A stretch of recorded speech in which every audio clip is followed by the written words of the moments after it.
नाजरीन आदाब नमस्कार, मेरा नाम है एहसन रिजवी और आपने खबर चौक का ये मॉर्निंग शो देखना शुरू कर दिया है।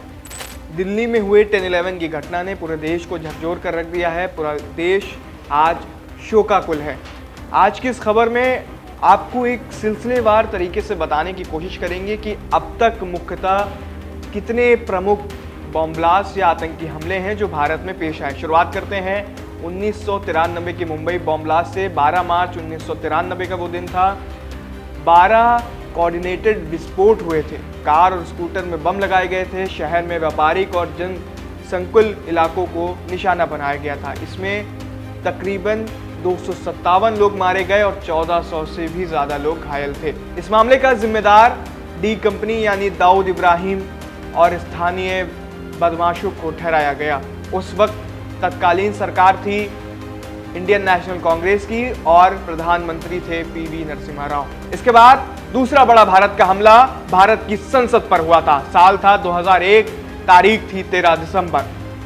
संसद के क्षेत्र पर आतंकवादी घुसपैठ ने फायरिंग और विस्फोट किए थे। कई सुरक्षाकर्मी और अन्य लोग मारे गए थे। इसमें तकरीबन 14 लोगों के हाथाहाथ की सूचना थी और कई लोग घायल थे। इन 14 लोगों में आतंकवादी भी शामिल थे। इस हमले का आरोप आतंकवादी संगठन जैश-ए-मोहम्मद और लश्कर-ए-तैयबा पर लगा था। उस वक्त केंद्र में भारतीय जनता पार्टी की सरकार थी और अटल बिहारी वाजपेयी भारतीय जनता पार्टी से एनडीए से प्रधानमंत्री थे।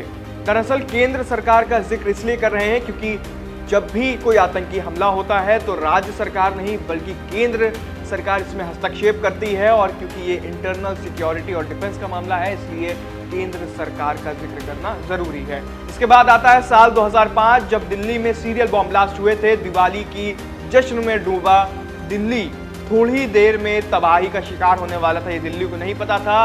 दिन था 29 अक्टूबर 2005 जब 3 समकालिक विस्फोट दिल्ली के व्यस्त बाजारों और बसों को निशाना बनाकर किया गया था। इसमें लगभग 65 लोगों के मरने की जानकारी मिली थी और 200 से ज्यादा लोग घायल हुए थे। इस मामले में लश्कर-ए-तैयबा और इंडियन मुजाहिदीन को संदिग्ध बताया गया था। केंद्र में कांग्रेस की सरकार थी और प्रधानमंत्री थे मनमोहन सिंह। उसके बाद आता है साल 2006 जब मुंबई में ट्रेन बम ब्लास्ट हुए थे। दिल्ली दिवाली बम ब्लास्ट के ठीक 9 महीने बाद ये घटना घटी थी। तारीख थी 11 जुलाई 2006। मुंबई के उपनगरीय लोकल ट्रेनों में 7 बम फिट किए गए थे और 7 बम एकाएक विस्फोट हुए थे।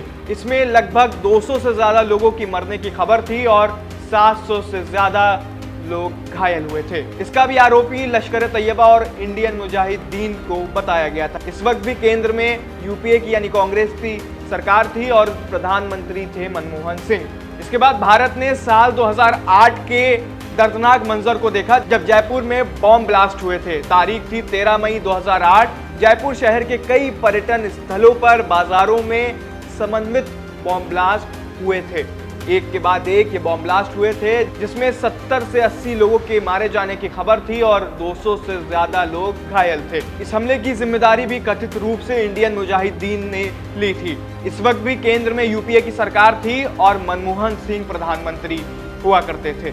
इसके कुछ ही महीने बाद आया साल 2001, भारत के इतिहास के वो काले दिन जब 26/11 में मुंबई को शमशान घाट और कब्रिस्तान के रूप में आतंकियों ने तब्दील कर दिया था। दरअसल हुआ यह था कि समुद्री मार्ग से घुसकर सशस्त्र आतंकियों ने hotel, bus station, railway station, cafe और अन्य नागरिक लक्ष्यों पर 4 दिन तक हमला किया था।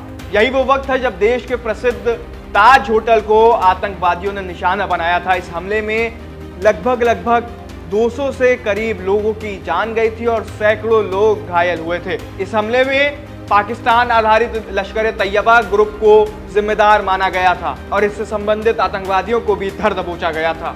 इस वक्त भी यूपीए की सरकार थी और प्रधानमंत्री थे मनमोहन सिंह। फिर इसके बाद 8 सालों के लिए एक पल को भारत में खुशियों की लहर थी और 8 साल तक इतना बड़ा कोई आतंकी हमला नहीं हुआ। लेकिन फिर आया साल 2016 जब पठानकोट एयरबेस अटैक हुआ था।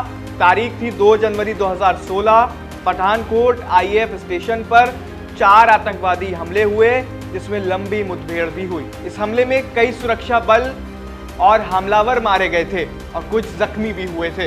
इस हमले पर संदिग्ध यूनाइटेड जिहाद काउंसिल, जो कि एक पाकिस्तानी समर्थित समूह है, उसको माना गया था। इस वक्त केंद्र की सरकार बदल चुकी थी और केंद्र में भारतीय जनता पार्टी की सरकार थी और प्रधानमंत्री थे नरेंद्र मोदी। इसके ठीक कुछ महीने बाद होता है साल 2016 में ही पुरी अटैक, जिसमें आर्मी ब्रिगेड हेडक्वार्टर को निशाना बनाया गया था, जो कि जम्मू कश्मीर में स्थित है। तारीख थी 18 सितंबर 2016। हुआ कुछ यूं था कि सैन्य शिविर यानी ब्रिगेड मुख्यालय पर घातक हमला हुआ था। बड़े पैमाने पर इस हमले में सेना के जवान शहीद हुए थे। आंकड़ों के मुताबिक लगभग 19 भारतीय सैनिक मारे गए थे और अनेक घायल हुए थे। इस हमले का आरोप जैश ए मोहम्मद पर लगाया गया था। केंद्र में भारतीय जनता पार्टी की सरकार थी और प्रधानमंत्री नरेंद्र मोदी कुर्सी पर बैठे थे। इसके बाद देश में साल 2019 में पुलवामा अटैक हुआ। तारीख थी 14 फरवरी 2019।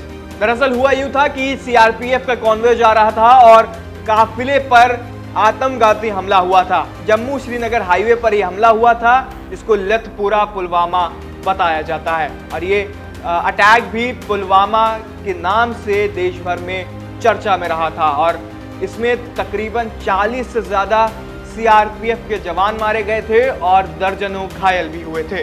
फिर उसके बाद 9 जून 2024 का वो दिन आता है जब रीसी जम्मू कश्मीर में तीरों से भरी बस पर आतंकवादियों ने फायर की थी, जिसमें 9 लोगों ने अपनी जान गंवाई और 41 लोग घायल हुए थे। केंद्र में भारतीय जनता पार्टी की सरकार थी और नरेंद्र मोदी प्रधानमंत्री थे।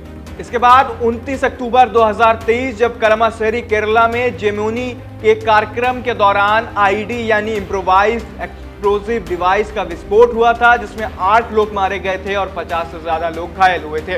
इस वक्त भी केंद्र में भारतीय जनता पार्टी की सरकार थी और प्रधानमंत्री नरेंद्र मोदी थे। इसके बाद आज से कुछ महीनों पहले पहलगाम जम्मू कश्मीर में एक हमला हुआ था, जिसमें पर्यटकों को निशाना बनाया गया था और 26 से ज्यादा लोगों को मौत के घाट उतारा गया था, जिसके एवज में ऑपरेशन सिंदूर किया गया था। इस वक्त भी केंद्र में भारतीय जनता पार्टी की सरकार थी और नरेंद्र मोदी प्रधानमंत्री की कुर्सी पर थे। इसके बाद आता है 10 नवंबर 2025 का वो दिन, यानी आज से ठीक 3 दिन पहले, जब दिल्ली में लाल किले के पास एक कार में विस्फोट हुआ। उससे कुछ देर पहले तक दिल्ली वालों को यह नहीं पता था कि कुछ देर का बाद का जो समय होगा वो दिल्ली के इतिहास में काले दिन के रूप में लिखा जाएगा। इस कार विस्फोट में 13 से ज्यादा लोग मारे गए हैं और 20 से ज्यादा लोग अभी भी घायल हैं। केंद्र में भारतीय जनता पार्टी की सरकार है और नरेंद्र मोदी प्रधानमंत्री हैं। हालांकि ये वक्त देश के अंदर आपसी लड़ाई लड़ने या किसी पर आरोप प्रत्यारोप लगाने का नहीं, बल्कि साजिशकर्ताओं को सबक सिखाने का है। लेकिन ये सवाल इसलिए उठ रहे हैं क्योंकि जब नोटबंदी हुई तो ये कहा गया कि अब भ्रष्टाचार के साथ आतंकवाद पर भी नकेल कसी जाएगी। तो अगर इस बात में सच्चाई थी तो 2016 के बाद आतंकी हमले नहीं होने चाहिए थे।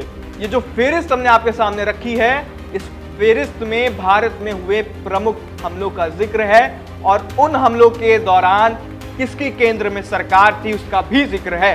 अब आप इस फेहरिस्त को एक बार फिर से देखिए और ये फैसला कीजिए कि किसकी सरकार में देश में सबसे ज्यादा आतंकी हमले हुए।